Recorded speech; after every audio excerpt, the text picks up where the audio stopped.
SEMEAD Interview, uma conversa com quem forma opinião na academia.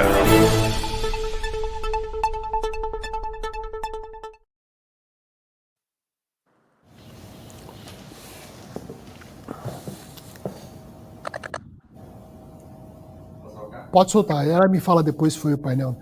Muito bem, muito boa tarde, pessoal. Já são 12h04. E aqui na TV SEMEAD, você vai ter a chance de assistir uma entrevista com o professor Mazon. Veja só aqui na TV SEMEAD, exclusivo, conversar com o professor Mazon. Salve, Mazon, que satisfação em tê-lo aqui. Tudo bem contigo? Tudo bem, bom dia a todos aí que estão assistindo a TV SEMEAD. É um prazer enorme estar aqui com vocês e poder trocar algumas ideias aí, não é? Pois é, aqui... dos temas que forem eventualmente levantados aí. Muito obrigado aí pelo convite. Não, nós é que agradecemos a sua disponibilidade, o seu tempo. Nós sabemos que vice-diretor da FEA, entre diversas outras atividades, agenda super ocupada, mas conseguiu encontrar um tempo aqui para dedicar, tá certo, à TV SEMEAD. E o SEMEAD esse ano, professor, tá aí, vamos dizer assim, né, bombando, como dizem os jovens, né, nas redes sociais, nas interações. Aqui na TV SEMEAD, tá certo? A audiência da TV SEMEAD tá certo, cada vez maior. E ontem tivemos uma sessão de premiação super interessante, né? Ela foi longa porque tinham muitos prêmios, né, a serem entregues. Você veja, tivemos um prêmio do Global Strategy Journal, tá certo, para o melhor paper do escopo editorial deles aqui no SEMEAD, foi entregue.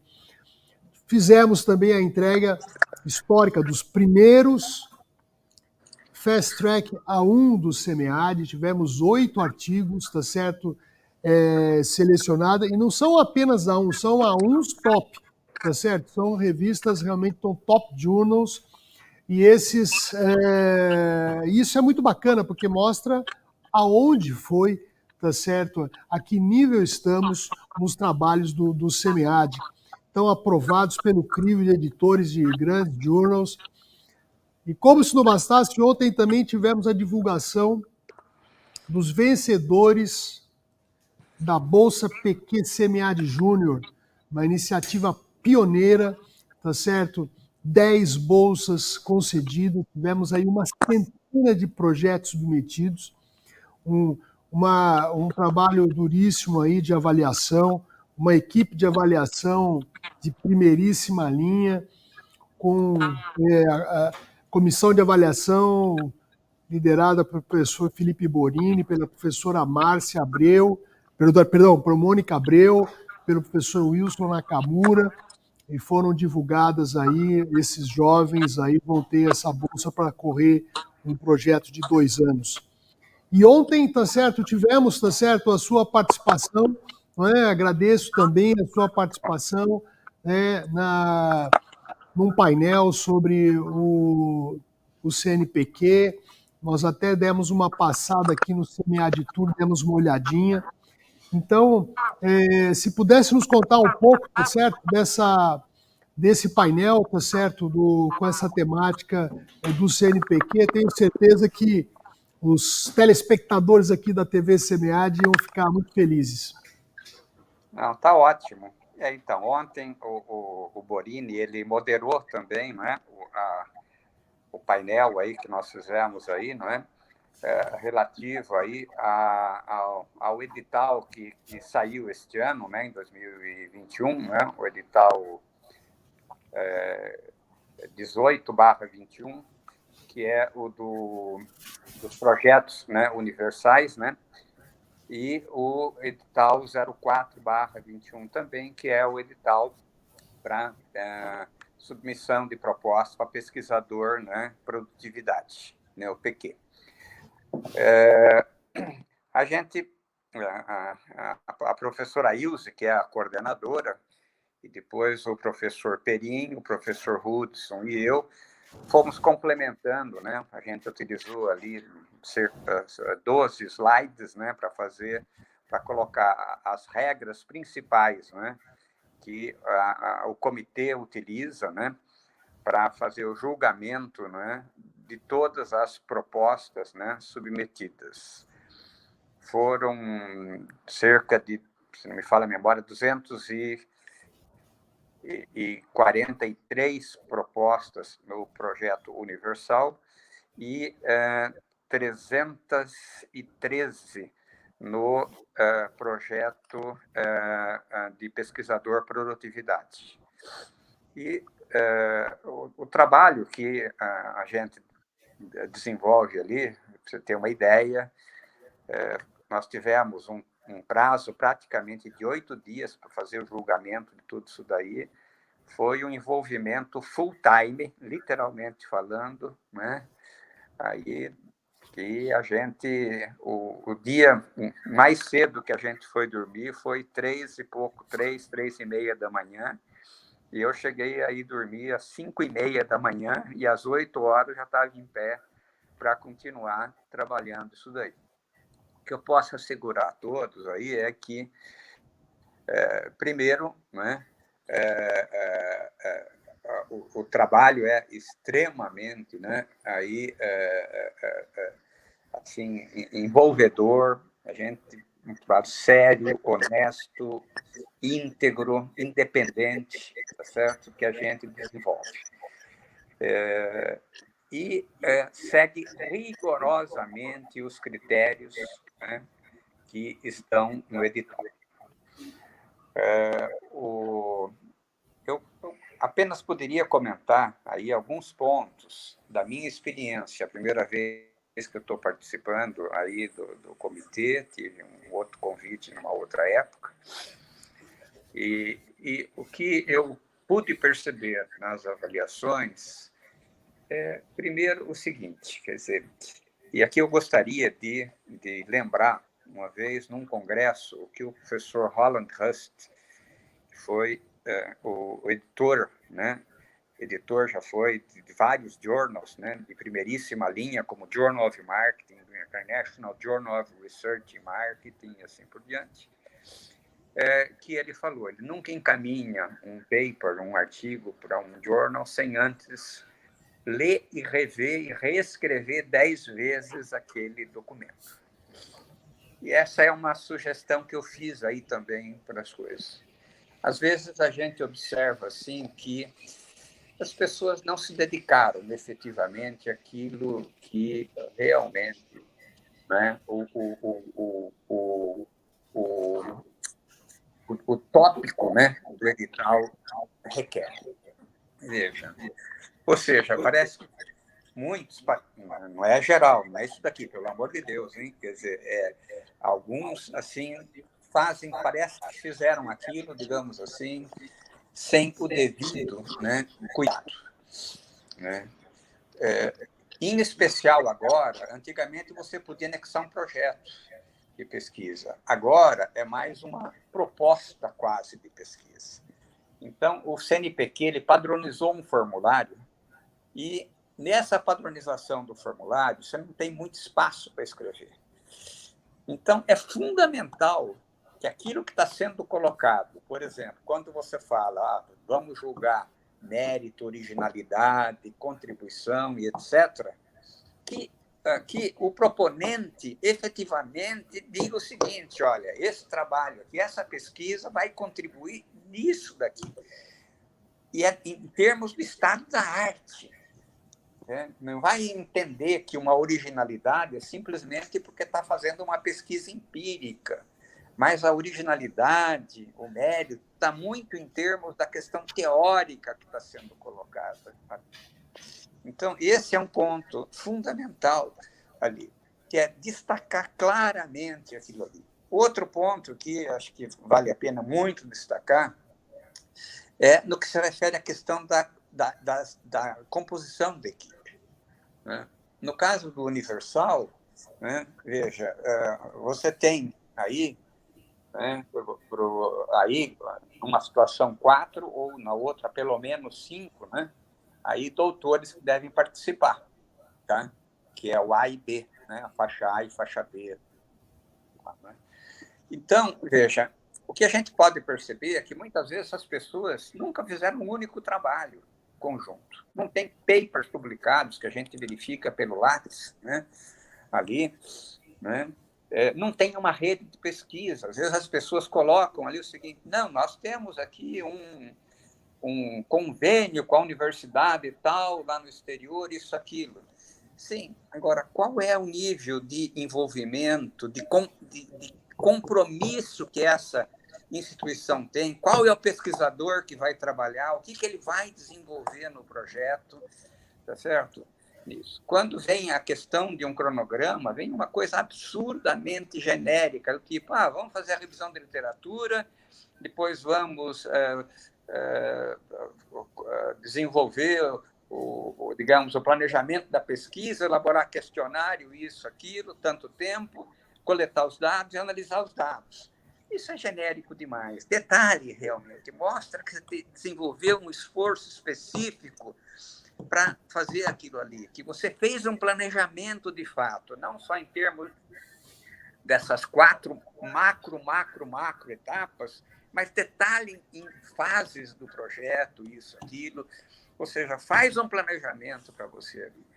E acontecem coisas, João Maurício, do tipo assim, às vezes a pessoa fala, não, eu vou fazer, não estou querendo colocar nem mérito nisso daqui, eu vou fazer ou uma pesquisa aqui qualitativa, né? Vou entrevistar aí alguns executivos ou um estudo de caso, e depois, né?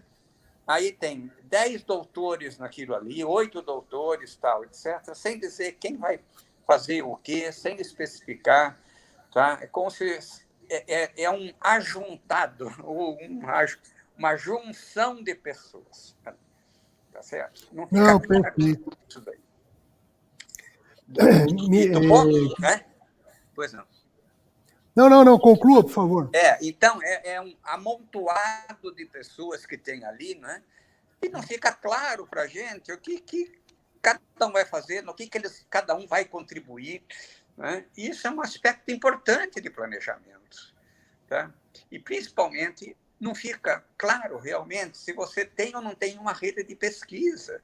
Precisa dizer quem é que faz parte dessa rede, seja uma rede nacional, seja uma rede internacional de pesquisa, que é um aspecto muito importante na valorização, né, do trabalho de pesquisa. Então, é preciso, quando se fala na equipe, mostrar realmente qual é a contribuição e o valor agregado ao projeto que os pesquisadores vão aportar, né, em termos de valor ao projeto. E outro ponto também, que fica ainda também nesse ponto de cronograma que eu estava falando, às vezes um projeto extremamente simples, que basicamente houve uma confusão ali, né, de dizer que mérito e originalidade está muito mais em termos da pesquisa empírica e não da contribuição teórica que vai ser feita, né? Nesse sentido, é a questão, muitas vezes, do prazo. Aí o indivíduo utiliza os 3 anos para fazer, às vezes, um trabalho que fica muito claro que em 1 ano, 1 ano e meio, você desenvolveria aquilo, 2 anos desenvolveria aquilo com folga, com relativa folga. Então, o que eu entendo é que o projeto tem que ser mais audacioso, tá certo? Tem que ser um projeto que realmente vai te ocupar nos 3 anos, ali, tá? De uma maneira efetiva. Tá? E, mais ainda, é preciso também que, quando fizer o orçamento, esse orçamento fique coerente com o que as atividades e as fases do projeto que tem ali. Muitas vezes a pessoa chega, tipo, despesas de custeio. Coloco lá tantos R$1.000, tá certo? E o indivíduo fala, refere-se a, tipo assim, né, contratação de serviço terceiro, viagens para o exterior, despesas de materiais. Ok, mas como que você chegou a esse número? Tá certo? Especifica claramente, olha, eu vou fazer tantas viagens, vou fazer isso, vou participar participar de tal congresso, tá certo? O que em geral acontece, e assim por diante. Coloque realmente, faz um planejamento financeiro adequado. Despesa de capital. Uma coisa que eu pude perceber é que as pessoas, às vezes, querem, digamos assim, muitas vezes,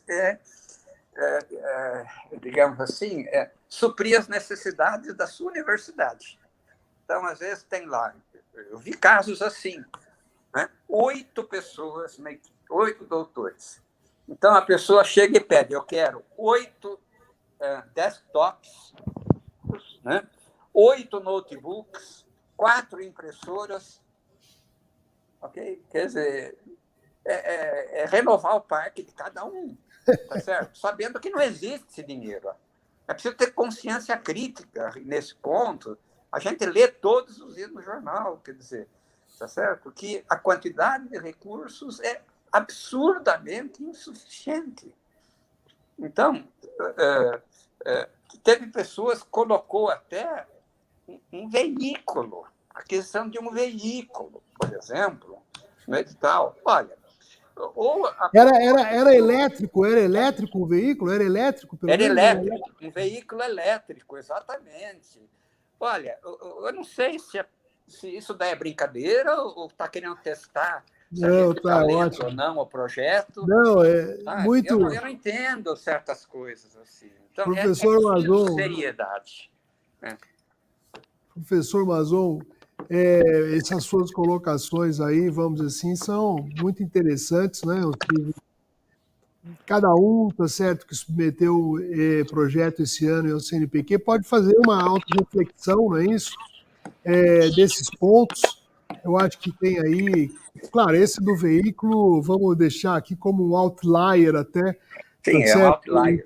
Sim, claro. Mas os outros aspectos, né, que você colocou, da justificativa dos recursos, como vão ser empregados, a justificativa de como cada membro da equipe, tá certo, está sendo alocado, a caracterização de que aquilo efetivamente é um grupo de pesquisa, né? A preocupação em deixar explícito qual é, vamos dizer assim, a contribuição que vai ser dada, né? Os potenciais impactos daquele projeto. Isso fundamental. Então, eu vejo, né, agradeço muito aí o seu retrato, né? Eu acho que quem, porventura, perdeu a chance de ter assistido a esse painel, teve aqui, tá certo, uma síntese com o professor Mazon, mas lembre-se, todos esses painéis, eles estão gravados e depois vão para o site do SEMEAD e você pode assistir. Se você perdeu alguma coisa no site no SEMEAD esse ano, não se preocupa que vai estar lá prontinho para você assistir novamente. Inclusive essa entrevista, né? Então eu termino aqui, professor Mazon, agradecendo muitíssimo o seu tempo, a sua dedicação ao SEMEAD, ao apoio que sempre foi dado, que você sempre deu ao SEMEAD. E nos vemos aí pelos corredores do SEMEAD, caríssimo Mazon. Só fazendo uma colocação adicional, me permite? Aqui, por favor. Agora, às 13 horas, para os pesquisadores, professores aqui do estado de São Paulo, vai ter um painel que é específico da FAPESP, né? Que vem um especialista da FAPESP, um professor especialista lá, falar também a respeito dos financiamentos, né, da FAPESP, e que é uma outra agência de fomento aí à pesquisa. Tá? Não, muito bem lembrado. E agora, 13 horas? Não é 13 horas, é 13 horas. 13 horas. Agora às 13 horas começa. Atenção, tá certo? Você, pesquisador, aqui especificamente para aquele que já é doutor, não é isso? É claro que doutorandos, tem Bolsa FAPESP, tá certo? Para doutorandos, tem Bolsa FAPESP para mestrandos, mas tem projetos interessantes, editais muito interessantes na FAPESP. Tem. O professor Purpim, tá certo? Ele é o representante da área de administração na FAPESP, não é isso? E certamente uma pessoa que pode dar muitas orientações. E como se não bastasse, professor Mazon aqui é que vai estar mediando, tá certo, esse painel, e com certeza vai estar fazendo perguntas muito importantes. Então, Mazon, muito grato, tá certo? Duplamente, Tá, okay. Não só por ter apresentado o painel e por agora mediar esse próximo painel. Tá bom. Caríssimo, muito grato. Grande abraço para todos. Foi uma boa tarde. satisfação enorme aqui.